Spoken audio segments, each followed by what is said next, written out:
নতুন ট্ৰেন্ড দেখা গৈছে যে 60% মাইনৰিটি ভোট থকা সামগ্ৰী এবাৰ আপোনালোকে জিকিবলৈ সক্ষম হৈছে তাৰ লগত স্যাৰ মই এড কৰিছো আৰু বিহালীটো কেনেকুৱাকৈ চোৱা হৈছে যে গৌৰৱ গগৈ যোৰহাট জিকাৰ পিছত পীযুষ হাজৰিকা বনাম গৌৰৱ গগৈৰ জোট হিচাপে চোৱা গৈছে যদিও পাঁচটা হৈছিলে চকু বিহালী আৰু সামগ্ৰী নতুন এটা মেছেজ চক মই ভাবো যে অসমৰ মিডিয়াই বিহালীৰ ওপৰত বেছিকৈ চকু দি ধলাই চিডলি আৰু বঙাইগাঁৱৰ ওপৰত চকু নিদি অসমৰ মিডিয়াই অলপ পাৰ্চিয়েলিটি কৰিছিলে গোটেইকেইটা সমষ্টিতে ইলেকশ্যন হৈছিলে গতিকে ধলাইৰ বিষয়েও লিখিব লাগিছিলে অসমৰ মিডিয়াই বঙাইগাঁৱৰ বিষয়েও লিখিব লাগিছিলে অসমৰ মিডিয়াই চিডলিৰ বিষয়ে লিখিব লাগিছিল মিডিয়া পঢ়ি মোৰ যোৱা এমাহ এনেকুৱা লাগিছিল যে অসমৰ বাতৰি কাকত আৰু টিভি বিলাক চিডলি বঙাইগাঁও আৰু ধলাই মানুহে নাচায় নেকি পাঁচটা সমষ্টিত ইলেকশ্যন হৈছে ৰিডাৰটো চবতে আছে ভিউৱাৰ চবতে আছে গতিকে এটা সামগ্ৰীটো মই বুজি পাওঁ বাকী বিহালীত নৰ্মেল ইলেকশ্যনে আছিলে গতিকে মই ভাবো যে কৰবাত নহয় কৰবাত অসমৰ সাংবাদিকসকল সাধাৰণ পৰিয়ালৰ পৰা উঠি অহা ব্যক্তি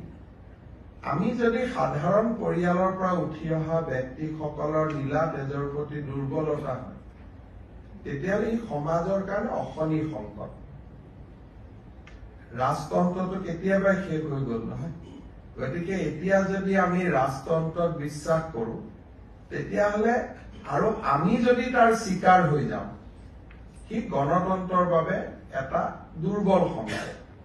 মই ইমানটো কলো যে অসমত দুটা ডিজিটেল মিডিয়া আছে ডিজিটেল মিডিয়াত যদি কোনোবাই পোষ্ট কৰে ৰাজ পৰিয়ালৰ বিপক্ষে এডমিনিষ্ট্ৰেটৰে কমেন্ট বিলাক মচি দিয়ে মিডিয়াত ইমান ডাঙৰ ঘটনা কেতিয়াও হোৱা নাছিল যে আজি যদি ৰাজ পৰিয়ালৰ বিপক্ষে আপুনি যদি কমেন্ট দিয়ে কমেন্টবোৰ এডমিনিষ্ট্ৰেটৰে ডিলিট কৰি দিয়ে মানুহৰ কমেন্টখিনিও পঢ়িব নিদিয়ে দুটা ডিজিটেল মিডিয়া মই যোৱা এমাহত লক্ষ্য কৰি আছো সেইকাৰণে মই ভাবো যে বিহালীৰ ইলেকশ্যনৰ তাৎপৰ্য ধলাই চিডলি আৰু বঙাইগাঁৱৰ সমানে আছিলে আৰু চাৰিওটা সমষ্টিৰ ৰাইজে আমাক আশীৰ্বাদ কৰিছে যেনেকে বিহালীত পীযুষ হাজৰিকা আছিলে সামগুৰিত বিমল বৰা আছিলে ধলাইত জয়ন্ত মল্লবৰুৱা আছিলে চিডলিত অশোক সিংহাল আছিলে বঙাইগাঁৱত ৰঞ্জিত দাস আছিল আৰু মোৰ মন্ত্ৰীসভাৰ আটাইকেইজন সদস্যই কাম কৰি আছিল পীযুষ হাজৰিকাক ভাল পাই আপোনালোকে সমষ্টিটো ফোকাস কৰিলে মোৰ আপত্তি নাছিল কিন্তু পীযুষ হাজৰিকাক ভাল পাই সমষ্টিটো আপোনালোকে ফোকাস কৰা নাছিলে ৰাজ পৰিয়ালৰ প্ৰতি দুৰ্বলতাৰ কাৰণে আপোনালোকে ফোকাস কৰিছিলে সেইটো মই ভাবো যে গণতন্ত্ৰৰ কাৰণে ই শুভ সংকট নহয় দ্বিতীয় প্ৰশ্নৰ উত্তৰটো এনেকুৱা যে যোৱা লোকসভা ইলেকশ্যনত আপোনালোকে যদি চাই যে ফাৰ্ষ্ট আৰু ছেকেণ্ড ফেজত আমি অসমৰ সংখ্যালঘু লোকৰ যথেষ্ট ভোট পাইছিলো থাৰ্ড ফেজতহে আমি পোৱা নাছিলো আৰু কৰিমগঞ্জৰ দৰে যোৰহাট লোকসভাৰ পৰাজয়ৰ কাহিনী লিখিবলৈ গৈ কৰিমগঞ্জৰ দৰে অভাৱনীয় বিজয়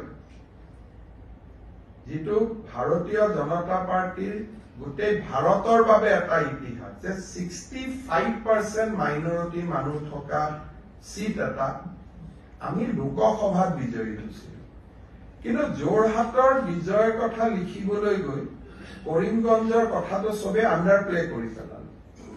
সামগুৰি তাৰ ৰিপিট হৈছে যেতিয়া আপোনালোকে এটা বস্তু প্ৰিন্সিপল ঠিক কৰি লয় যে এপিজমেন্ট টু নাম জাস্টিস টু অল যে আমি তুষ্টিকৰণ কাকো নকৰো ন্যায় আমি সকলোকে দিম অৰ্থাৎ আজি যদি আপোনালোকে চাই সামগুৰি সমষ্টিয়ে সিমানেই অৰুণোদয় পায় যিমান জালুকবাৰী সমষ্টিয়ে পায় সামগুৰি সমষ্টিয়ে সিমানেই মুখ্যমন্ত্ৰী উদ্যমিতা আঁচনি পায় যিমান জালুকবাৰী সমষ্টিয়ে সামগুৰি সমষ্টিয়ে সিমানেই বছৰত ৰাস্তা পায় যিমান জালুকবাৰীয়ে পায় হাইৱেখিনি বাদ দিয়ক সামগুৰি সমষ্টিয়ে সিমানেই নিযুত মইনা পায় যিমান জালুকবাৰীয়ে পায় অৰ্থাৎ সবকে সাথ সবকে বিকাশ আমি সেই নীতিটোত নিৰন্তৰভাৱে থিয় হৈ আছো আৰু তাৰ কাৰণে অসমৰ যিখিনি সংখ্যালঘু ৰাইজে তুষ্টিকৰণৰ বিপৰীতে ন্যায় বিচাৰে এছামে তুষ্টিকৰণ বিচাৰে যে আমাক স্পেচিয়েলি ট্ৰিট কৰক আৰু এছামে ভাবে যে গভৰ্ণমেণ্টখনে আমাক সমানে চাওক সমানে চোৱা আৰু বিশেষভাৱে চোৱাৰ মাজত পাৰ্থক্য আছে সমানে চাব যিসকলে ভাবে যে চৰকাৰে আমাক সমানে চাওক তেওঁলোকে বিজেপি দলৰ প্ৰতি আকৃষ্ট হৈছে আৰু মই আজি আপোনালোকক কৈ থৈছো যে অহা বিধানসভা নিৰ্বাচনত লাহৰীঘাট আমাৰ সাউথ কৰিমগঞ্জ নৰ্থ কৰিমগঞ্জ আমাৰ সামগুৰি ৰূপহী এই পাঁচটা সমষ্টিলৈকে আপোনালোকে চকু ৰাখিব এই পাঁচটা সমষ্টিতে সংখ্যালঘু ভোট যথেষ্ট বেছি মই বিজেপি জিকিব হাৰিব নকওঁ কিন্তু বিজেপিয়ে গোটেইকেইটা সমষ্টিতে তীব্ৰ প্ৰতিদ্বন্দ্বিতা দিব দ্বিতীয়তে পেপাৰৰ বা সাংবাদিকসকলৰ বা অভিজ্ঞ ৰাইজৰ এটা যি ভুল ধাৰণা আছিল যে বদৰুদ্দিন আজমল থাকিলে বিজেপিৰ সুবিধা হয় মই ভাবো যে বদৰুদ্দিন আজমল নোহোৱা হলে বিজেপিৰ বেছি ভাল হ'ব কাৰণ তেতিয়া নেশ্যনেলিষ্ট যিখিনি মানুহ আছে এক্ৰছ দা বোৰ্ড যোনে এপিজমেণ্ট নিবিচাৰে তুষ্টিকৰণ নিবিচাৰে তেওঁলোকৰ ভোটবিলাক আমি পোৱা আৰম্ভ কৰিম আৰু এণ্টি কংগ্ৰেছ ভোটবিলাক ডিভিজন নহব সেইকাৰণে পোষ্ট ইউডিএফ আজি যদি ইউডিএফ সামগ্ৰী থাকিলেহেঁতেন আমি নিজিকিলোহেঁতেন আমি পোৱা ভোটখিনি ইউডিএফে লৈ গ'লহেঁতেন গতিকে ইউডিএফৰ অৱৰ্তমানত ভাৰতীয় জনতা পাৰ্টিৰ পলিটিক্সৰ কাৰণে আমি আমাৰ লক্ষ্য আৰু আদৰ্শ কম্প্ৰমাইজ নোপোৱাকৈ আমি কাম কৰিব পাৰিছো লোকসভাত কৰিমগঞ্জ বিধানসভাৰ উপ নিৰ্বাচনত সামগুৰি এই দুইটা এটা বৃহৎ ৰাজনৈতিক সফলতা স্যাৰ আৰু এটা প্ৰশ্ন বাহিৰৰ সাংবাদিকেও সুধি আছে সামগুৰি বিজয়টো এনেকুৱা এটা সময়ত আহিছে যি সময়ত আপোনালোকে মাদ্ৰাছা ভাঙি থকা বুলি কোৱা হৈছে আমাৰ গুৱাহাটীত যেতিয়া কচুতলিত এভিকশ্যন হৈ আছে তেতিয়া আমি সামগুৰিত ইলেকশ্যন জিকিছো তাৰমানে এপিজমেণ্টটো নাম জাষ্টিছটো একেটা সময়তে কিন্তু সামগুৰিৰ ছোৱালীয়ে নিযুত মইনাও পাইছে আমি যেনেকে নিযুত মইনা পাইছো তেওঁলোকেও নিযুত মইনা পাইছে অৰ্থাৎ চৰকাৰখনে সকলোকে যে সমানে চায় আৰু তুষ্টিকৰণ নকৰে সেনেকুৱা এটা পৰিৱেশতো আমি সামগুৰি জিকিছো আৰু যোৱা বছৰো যদি আপোনালোকে কৰিমগঞ্জ ইলেকশ্যনৰ ৰিজাল্ট চাই আমি কাজিৰঙাত হোৱা ব্যাপক উচ্ছেদৰ পিছত আমি তাত ইলেকশ্যন জিকিছো উইদাউট কম্প্ৰমাইজিং আৱাৰ পলিচি আমি এটা নতুন জায়গাত আমি কাম কৰিব পাৰিছো Sir, the Samaguri victory has been big for the BJP. Will the BJP now focus on the more minority areas in the coming election? Our focus is always on the minority votes, but with the principle, appeasement to none, justice to all. And that's the reflection of Sabka Saath, Sabka Vikas. So we will continue to go to the minority area seeking votes, but with a clear notion that we are not here to appease you, but we are here to provide you justice. So we own Karimganj, which was in my assessment, this was the best result and the critical result because in the context of Assam, nobody can expect that Assam BJP will win a MPC where 65% people are from a religious minority. Same thing we have repeated in Samaguri. And in next assembly election, we are going to repeat in at least 5 constituencies. So I have my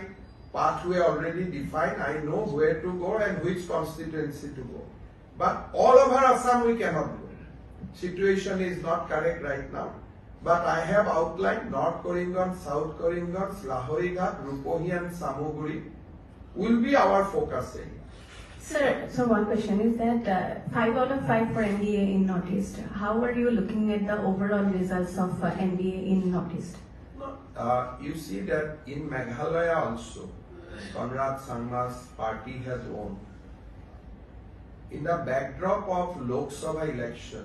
where we have almost routed in Meghalaya, I believe it is a good comeback. So far as Assam is concerned, we have maintained our winning this marathon or winning sprint. We continue, and I am sure that this result has given a big boost on the eve of assembly election, because 2026 April will be the assembly election in Assam, and after this there will be no by-election. So this was perhaps the last election, unless something happened in next 2 or 3 months, and this was the last by-election, and it has given a big boost to the party. কংগ্ৰেছে কৈছে যে আপুনি ঝাৰখণ্ডত প্ৰচাৰ চলাবলৈ যোৱাৰ কাৰণে তাত হাৰিলে। চব ঝাৰখণ্ডৰ নিৰ্বাচন আপোনালোকে মোক সোধোতে মই ইয়াত কৈ গৈছিলো it is a difficult state, আৰু মই ঝাৰখণ্ডত জিকিম বুলি আপোনালোকে মোক বহুতবাৰ সুধি আছিল, মইতো ক্লেইমো কৰা নাছিলো। মই প্ৰথম দিনৰ পৰাই যিহেতু পলিটিকেলি মই জানিছিলো, আপোনালোকে মোক যেতিয়া ইয়াত যোৱা মাহত লগ পাইছিলে ঝাৰখণ্ড কি হ'ব, মই আপোনালোকক এটাই কৈছিলো যে Jharkhand is a difficult state. কিয় ডিফিকাল্ট মই প্ৰেক্টিকেল কথা বতৰাত কম। ঝাৰখণ্ডত এটা ডেমোগ্ৰাফি আছে, যিটো ডেমোগ্ৰাফিৰ লগত যুঁজ কৰাটো it's a tough job, but still মই ভাবো যে party has done a great job, বহুত ভাল ৰিজাল্ট কৰিব পাৰিছে ইন দ্য গিভিং চাৰ্কামষ্টেঞ্চেছ। কিন্তু ঝাৰখণ্ডটো ডিফিকাল্ট ষ্টেট বুলি মই আপোনালোকক আগতেই কৈ গৈছিলো, আৰু কেতিয়াও মোৰ টুইটাৰ, কেতিয়াও মোৰ অসমত কোনো মিডিয়া ইণ্টাৰেকশ্যনত মই কেতিয়াও কোৱা নাছিলো যে we are going to win. গতিকে কিন্তু এনেকুৱা নহয় যে পাৰ্টীয়ে চবত জিকা জেগাত বিলাকতে যাব, হাৰা জেগা বিলাকতো কোনোবা যাব লাগিব না। গতিকে এইটো মই ভাবো যে এইটো মোৰ উত্তৰটো এমাহ আগতে আপোনালোকক মই ইয়াত দি থৈ দিছো,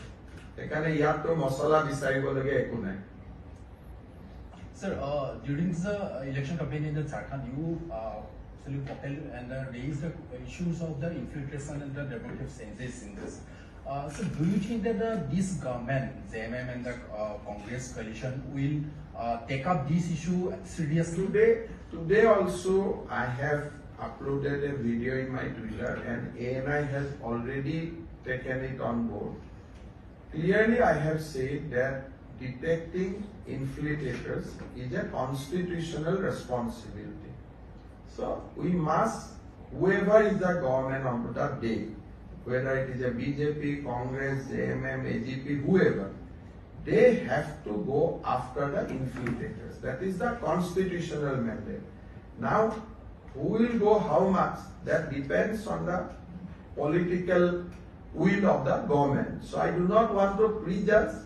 but this is a need of hour, and I believe that the new government will take up the issue. But being the CM of Assam, I should not comment on other state. As long as I was in charge of BJP, I used to comment. But the moment I ceased to be the in charge, so I think I should not go beyond a point on the issue of another state. In Manipur also I maintained the decorum. So I think I need to maintain the decorum in case of any other state. The way we don't want anybody to comment on Assam, we should not also comment on other state until and unless it is necessary. However, I am of the opinion that no government should compromise with the infiltrators. And if anybody goes to compromise, the end result will be that the demography of that state will change, and it will impact also on the country. Sir, Advantage Assam 2.0 और mega झूमर dance 2025 के बारे में थोड़ा सा बताइए। देखिए, असम सरकार में एडवांटेज असम का पहला श्रृंखला हमने किए थे 2018 में, और उस बार असम में करीबन 1 लाख करोड़ का इन्वेस्टमेंट का हमें MOU करने में सफल हुए थे। बहुत सारे कुछ हुए, बट कोविड का कारण बहुत काम हमने फॉलो अप भी नहीं कर पाए। बीते 3 साल हमने इन्वेस्टमेंट समिट नहीं किए, बट उसी दौरान हमें सेमीकंडक्टर जैसा बड़े इंडस्ट्री लाने में भी कामयाब रहे। असम में अभी एजुकेशन नहीं है, मिलिटेंसी नहीं है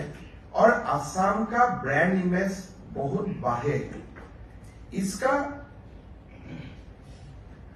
सुविधा लेते हुए असम में और इन्वेस्टमेंट आए, असम में इंफ्रास्ट्रक्चर बने,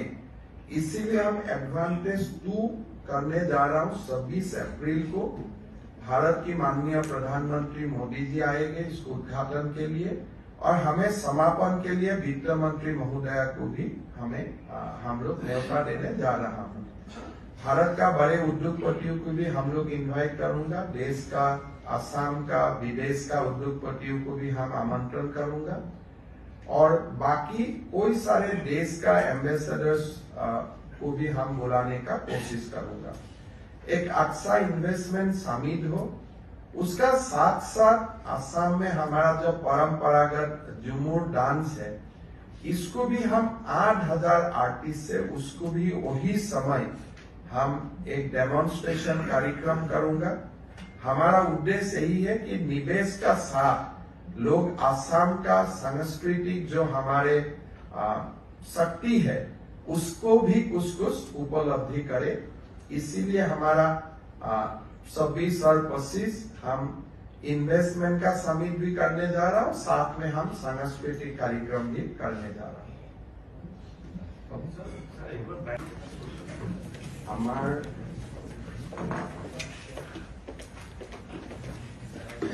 অসম চৰকাৰে অসমত বিনিয়োগৰ সম্ভাৱনা বৃদ্ধিৰ কাৰণে এডভান্টেজ অসম আমি অনুষ্ঠিত কৰিছিলোঁ আৰু তাৰ পিছত অসমত বহুখিনি বিনিয়োগ অহা আমি দেখা পাইছিলোঁ। অৱশ্যে কোভিডৰ বাবে আমি যি ধৰণে অসমত বিনিয়োগৰ যিটো ইকোসিস্টেম এডভান্টেজ 1ৰ সময়ত গঢ়ি তোলা হৈছিল তাক আমি যি ধৰণে কেৰি ফৰৱাৰ্ড কৰিব লাগিছিল তাক আমি কেৰি ফৰৱাৰ্ড কৰিব পৰা নাছিলোঁ। যদিও আমি ইনভেষ্টমেন্ট সামিট পতা নাছিলোঁ, কিন্তু যোৱা 4টা বছৰত ৰাজ্য চৰকাৰে লোৱা বিভিন্ন প্ৰচেষ্টাৰ জৰিয়তে অসমত বহুখিনি বিনিয়োগ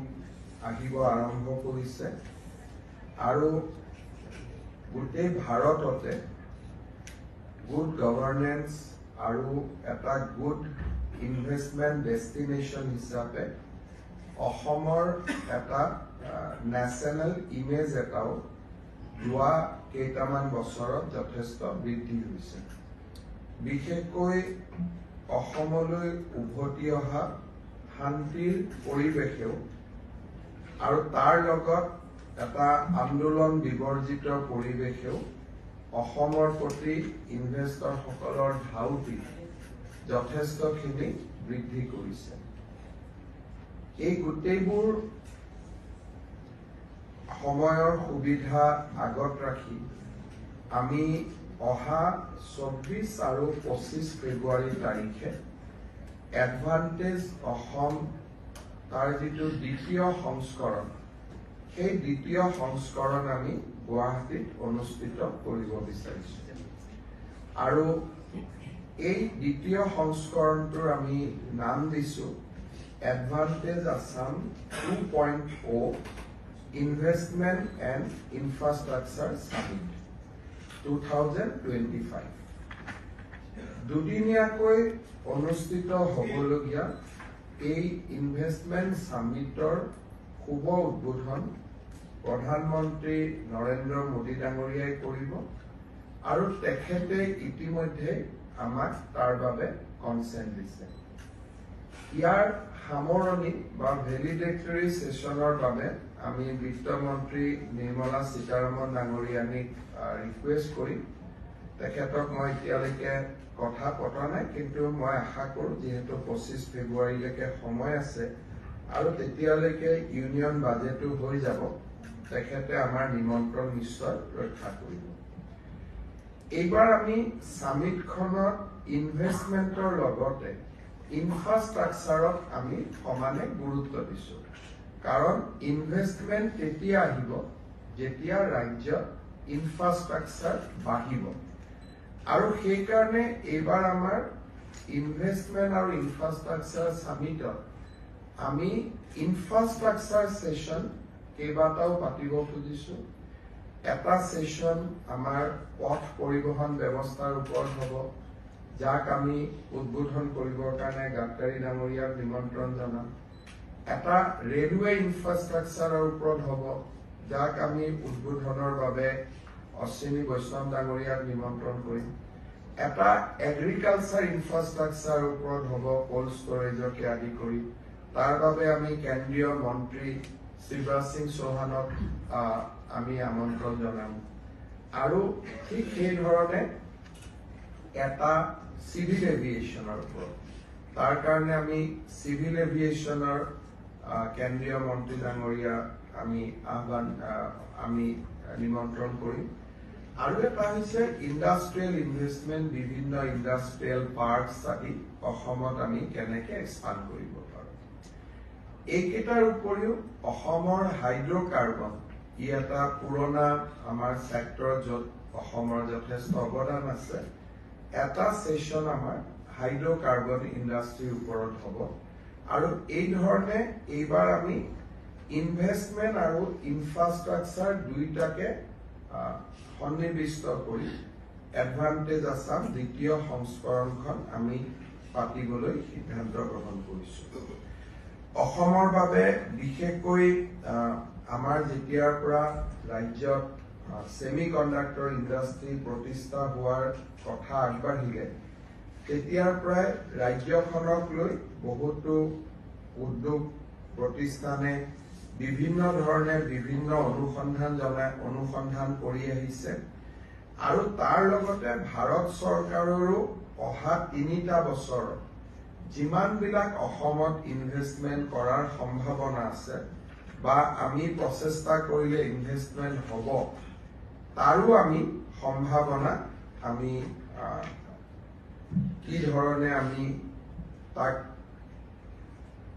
খৰতকীয়া বা তাক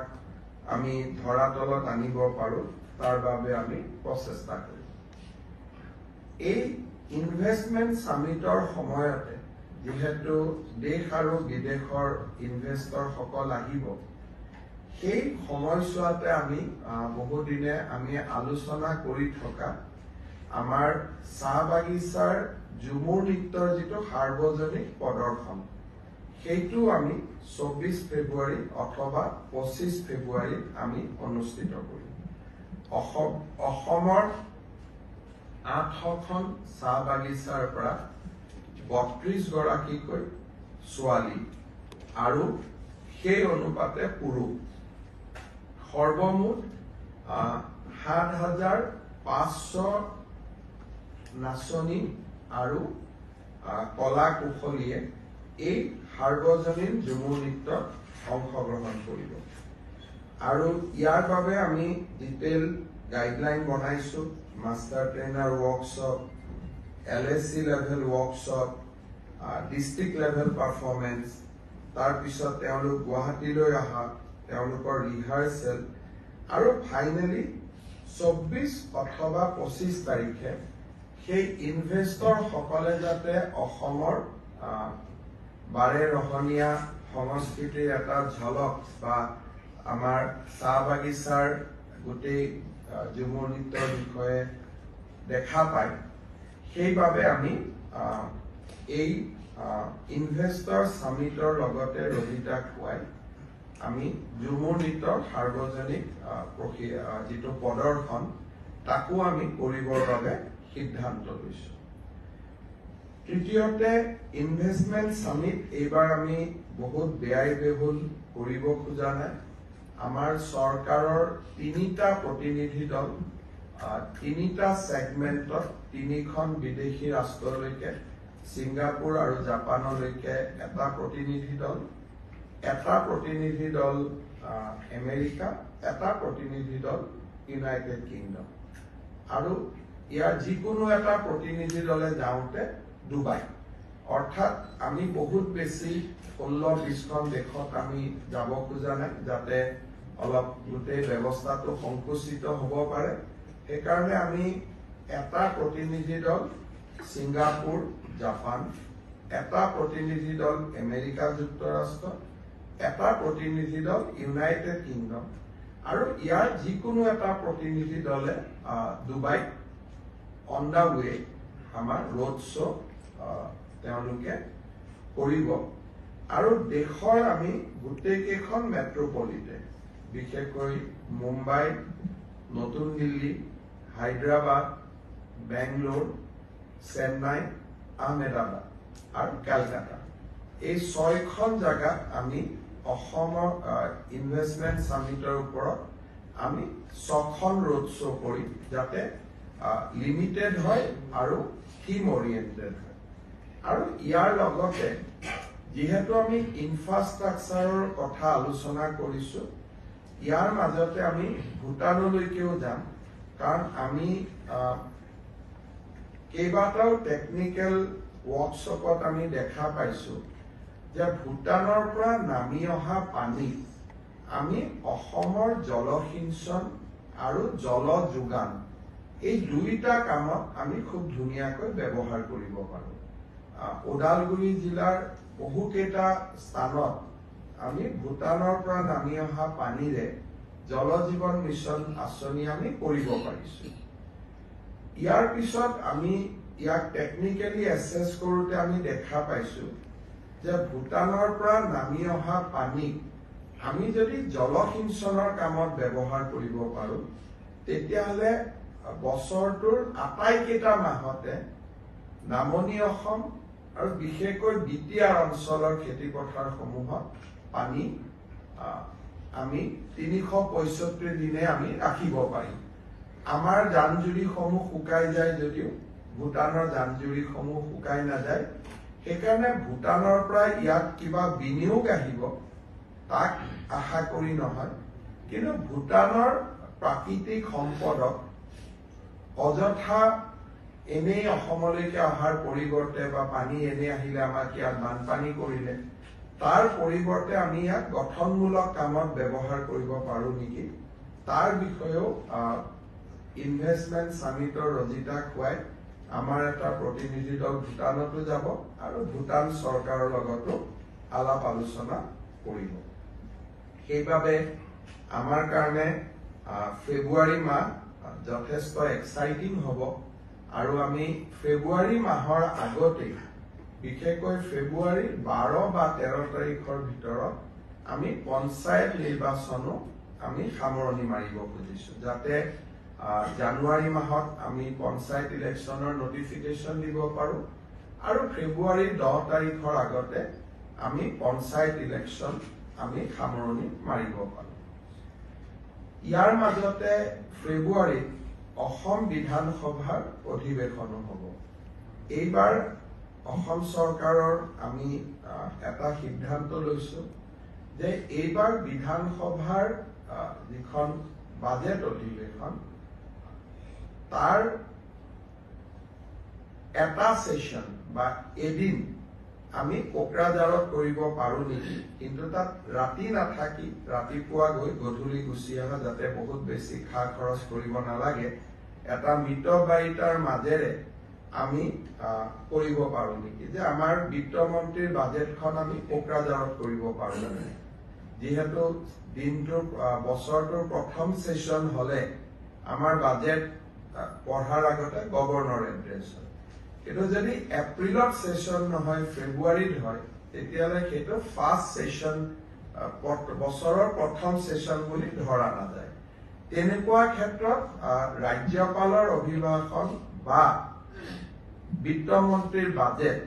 কোনোবা এটা বিশেষ ব্যৱস্থা এইবাৰ আমি কোকৰাঝাৰত কৰি যাতে দিনটো কৰি পেলাই আমি গধূলি কোকৰাঝাৰৰ পৰা উভতি আহিব পাৰো ৰাতি থকা মিলা বৃহৎ ব্যৱস্থা কৰিব নালাগে কিন্তু কোকৰাঝাৰত এটা সিগনিফিকেন্ট কাম এটা যাতে কৰিব পাৰি হয় ৰাজ্যপালৰ অভিভাষণ নহলে বিত্তমন্ত্ৰীৰ বাজেট বক্তৃতা এই দুইটাৰ কোনোবা এটা আমি কোকৰাঝাৰত কৰিম আৰু 2 দিনতে বিটিআৰ কৰ্তৃপক্ষৰ লগত কথা পাতি এই বিষয়ে আমি সিদ্ধান্ত লম আৰু মই ভাবো যে এই কোকৰাঝাৰত বিধানসভাৰ অধিৱেশন পতা এটা বহুদিনীয়া ইচ্ছা এটা আছিলে বিটিআৰৰ ৰাইজৰ আমাৰ বিধানসভাৰ অধ্যক্ষৰ তাৰ জৰিয়তে এইটো আমি সমাপন কৰিব পাৰিম শেষত আমাৰ অসমত 5টা সমষ্টিৰ উপনিৰ্বাচন অনুষ্ঠিত হৈ গ'ল এই আটাইকেইটা উপনিৰ্বাচনতে আমাৰ শাসকীয় দলে বিশেষকৈ ভাৰতীয় জনতা পাৰ্টি অসম গণ পৰিষদ আৰু UPPL দলে অভাৱনীয় সাফল্য দেখুৱাবলৈ সক্ষম হৈছে মই ভাবো যে সাধাৰণতে বিধানসভাৰ নিৰ্বাচনৰ প্ৰাকমুহূৰ্তত উপনিৰ্বাচনসমূহে শাসকীয় দলসমূহৰ প্ৰতি এটা যথেষ্ট অনিশ্চয়তাৰ বাতাবৰণ কঢ়িয়াই আনে আৰু গোটেই বছৰটোৰ বাবে চৰকাৰখনক এটা আণ্ডাৰ প্ৰেছাৰ ৰাখি থৈ যায় কিন্তু এইবাৰৰ উপনিৰ্বাচনত অসমৰ ৰাইজে আমাক অভূতপূৰ্ব আশীৰ্বাদ আগবঢ়ালে আৰু বিশেষকৈ 4টা সমষ্টি বিধায়কসকল আমাৰ লগত আগতে আছিলে সাংসদ হোৱা বাবে নিৰ্বাচন অনুষ্ঠিত হ'ল কিন্তু পঞ্চমটো সমষ্টিও 25 বছৰৰ পিছত কংগ্ৰেছ দলৰ হাতৰ পৰা আমি লৈ আহিবলৈ সক্ষম হৈছিলো আৰু তাৰ বাবে এই সুযোগতে গোটেইকেইটা সমষ্টিৰ ৰাইজক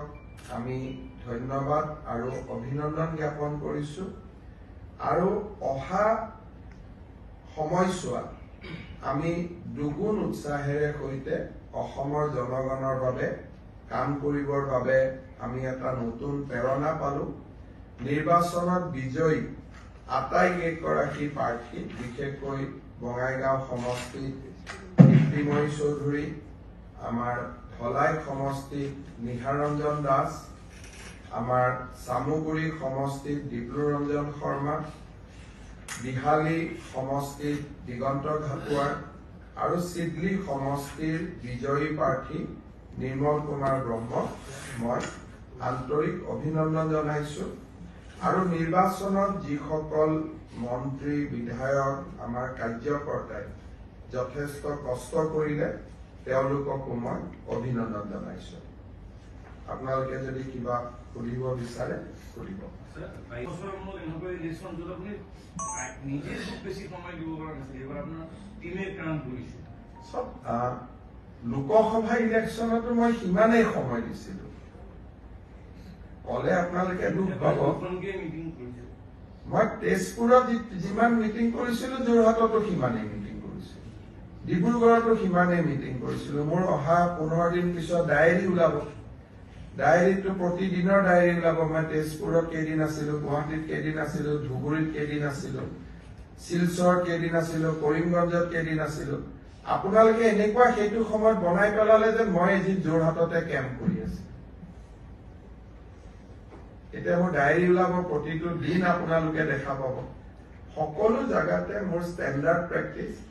যে লোকসভাত মই প্ৰত্যেকটো বিধানসভা সমষ্টিত এখনকৈ মিটিং কৰোঁ মই সেইটোৱে কৰিছো উপনিৰ্বাচনত প্ৰত্যেকটো সমষ্টিত এখন বা দুখন ধলাই আৰু বিহালীত দুখন বাকী কেইটা সমষ্টিত এখন যিটো সদায় মই কৰো মই সেইটোকে কৰিছো তাত কোনো ব্যতিক্ৰম নাই মই কোনো মন্ত্ৰী থাকোতে ঢেকিয়াজুলি বাই ইলেকশ্যন কংগ্ৰেছৰ সময়ত আজি যেনেকে পীযুষ হাজৰিকা জয়ন্ত মল্ল বৰুৱা ৰঞ্জিত দাস দায়িত্বত আছিলে দায়িত্বত থাকিলে মাহটো তাত থাকিব লাগে মই সৰুতে ঢেকিয়াজুলিত আছিলো কিন্তু এতিয়াতো সেইটো সময় নহয় মুখ্যমন্ত্ৰী হলে এটা জেগাতো বহি থাকিব নোৱাৰি কিন্তু কাৰোবাৰ সময় আছে কোনোবা বহি থাকিবগৈ বেলেগ কথা কিন্তু লোকসভা ইলেকশ্যনতো আপোনালোকে চাব সেই কলে আমাৰ বেলেগ বেলেগ ধৰণৰ মিটিং উলিয়াই কাৰণে মই আজিকালি কম কৰি কথা কৈ থাকো প্ৰত্যেকটো বিধানসভা সমষ্টিতে মই এখনকৈ মিটিং কৰিছো ধুবুৰীত নোৱাৰিলো হেলিকপ্টাৰ নুৰিলে কাৰণে নহলগৈ কিন্তু যোৰহাটতো এখন বেছিকৈ কৰা নাই ডিব্ৰুগড়তো এখন বেছিকৈ কৰা নাই লখিমপুৰতো এখন বেছিকৈ কৰা নাই কিন্তু আপোনালোকে এনেকুৱা কৰিলে যে মই যোৰহাটতে বহি আছিলো সেইটো সময় এতিয়াতো মোৰ প্ৰতিদিনৰ ডায়েৰী ওলাব আপোনালোকে দেখা পাব যে আমি আমাৰ কাৰণে গোটেই অসমখন সমান আপোনালোকৰ কাৰণে আপোনালোকে অসমখনক ডিফাৰেন্স কৰি কেতিয়াবা কোনোবা এৰিয়াক স্পেচিয়েল কৰি দিয়ে মোৰ কাৰণে প্ৰত্যেকটো এৰিয়া স্পেচিয়েল প্ৰত্যেকটো জাগা ইম্পৰ্টেন্ট প্ৰত্যেকটো সমষ্টি ইম্পৰ্টেন্ট বিহালী কংগ্ৰেছে পোষণীয় পৰাজয় হোৱাৰ পিছতো তেওঁলোকে দাবী কৰিছে যে ভোট পাইছে সব এনেকুৱা কথা ইলেকশ্যনৰ ৰিজাল্টৰ পিছত জিকা হাৰাটোৱে হয় আপুনি জিকিলে বা হাৰিলে তাৰ আৰু বেলেগ এতিয়া মই ঝাৰখণ্ডক লৈ 10টা কথা ক'ব গ'লে কেনেকে হ'ব হাৰিছো ৰাতিপুৱাই মই টুইট কৰি দিছো যে আই একচেপ্টেড দ্য ডিফিট এণ্ড বাও বিফৰ দ্য পিপলছ মেণ্ডেট চ' যিসকলে নিজকে প্ৰজাতকৈ ওপৰ বুলি ভাবে তেওঁলোকে ইমান ভোট পালো ইমান নাই পোৱা ইমান পোৱা মুঠতে যেনে তেনে মই হাৰা নাই সেইটো প্ৰমাণ কৰিব চেষ্টা কৰে সেইটো হ'ল এটা ৰাজকীয় ফিলিংছ যে মই মোক ক'তো হৰুৱাব নোৱাৰে হাৰাৰ মাজতো মই জিকিছো কিন্তু আজি মই এটা নিজে টুইট কৰিছো যে हम असफल हुए और असफलता ही हमारे सफलता का आगे में बुनियाद होगी लेकिन মই এইটো কোৱা নাই নে মই তাতো সফল হৈছো মই কেম্পেইন কৰা চিট কেইটা জিকিছে মই অমুক কৰা জিকিছে তেনেকে মই ঝাৰখণ্ডত ক'ব পাৰো যে মই অমুক কৰিছিলো গোটেই কেইটাতে মোৰ ভাল হৈছে It is not the way. যি ৰিজাল্ট আহিছে উইথ গ্ৰেচফুলি আমি একচেপ্ট কৰি ল'ব লাগে তাতে আৰু পাৰ্চেণ্টেজ গোটালে কোনোবাই ক'ব পুলিং পাৰ্চেণ্টেজো কম হৈছিল কোনোবাই ক'ব যে আপোনাৰ নিজৰ কেণ্ডিডেটে নাছিল ৰাতি ৰাতি আপুনি বিজেপিৰ পৰা কেণ্ডিডেট হাইজেক কৰি লৈ গৈছিলে আৰু 10 জনে 10টা কথা ক'ব ন কংগ্ৰেছৰ কেণ্ডিডেটজনে পোৱা ভোট কেইটাওতো বিজেপিৰ ভোট মই যদি আৰ্গুমেণ্ট কৰোঁ কাৰণ তেওঁ আগদিনাখনলৈকেতো বিজেপিতে আছিল চবেই চব আৰ্গুমেণ্ট কৰিব পাৰে কিন্তু তেওঁলোককে ভাল ৰাজনীতিবিদ বুলি কোৱা হয় যোনে পৰাজয় দ্বিধাহীনভাৱে স্বীকাৰ কৰিব যে আমি হাৰিলো ভুল ত্ৰুটি আছিল অহাবাৰ ভুল ত্ৰুটি শুধৰাই ল'ম those who bow before the people they are the best politician in my eyes তারা যুক্তিতর্ক দি লাভ নাই আৰু যুক্তিতৰ্ক কৰি থাকিলে মানুহে বেয়াহে পায় হাৰিছো অহাবাৰ জিকিম আৰু এটা প্ৰশ্ন আছে মানে সামগ্ৰিক সংখ্যালঘু মানুহে বিজেপিক আঁকোৱালি ল'লে কিন্তু সেইখিনি সময়তে আৰু এজন অখিল গগৈয়ে নামনি অসমৰ বিভিন্ন জেগাত মিটিং কৰি আছে তাত মানে আপোনাক গালি পাৰে আৰু সংখ্যালঘু বহুত মানুহ ভাঙি একো কৰিবলৈ ৰকিবুল হুছেইন ডাঙৰীয়াই মোৰ পুৰণা ভাষণৰ ভিডিঅ' স্ক্ৰীন বনাইছিল সামগ্ৰী আৰু মই যেতিয়া সামগ্ৰীক ভাষণ দিব গৈছিলো মই এটাই কৈছিলো যে প্ৰত্যেকটো ভাষণে মই দিম আৰু আজিও যদি মোক ৰিপিট কৰিব কয় মই একেটা কথাই ৰিপিট কৰিম গতিকে আমাৰ কত প্ৰিন্সিপল আমি ডাইলুট নকৰো appeasement to none justice to all গতিকে প্ৰিন্সিপল ডাইলুট নকৰা মানুহক দেৰি হলেও মানুহে ভোট দিয়ে আৰু কোনোবাই যদি চাব খোজে ব্যক্তিগত জনপ্ৰিয়তাটো এনেকে জুখিল কৰিব পাৰি কিন্তু আমিতো পাৰ্টিৰ হৈ কথা কম নহয় আৰু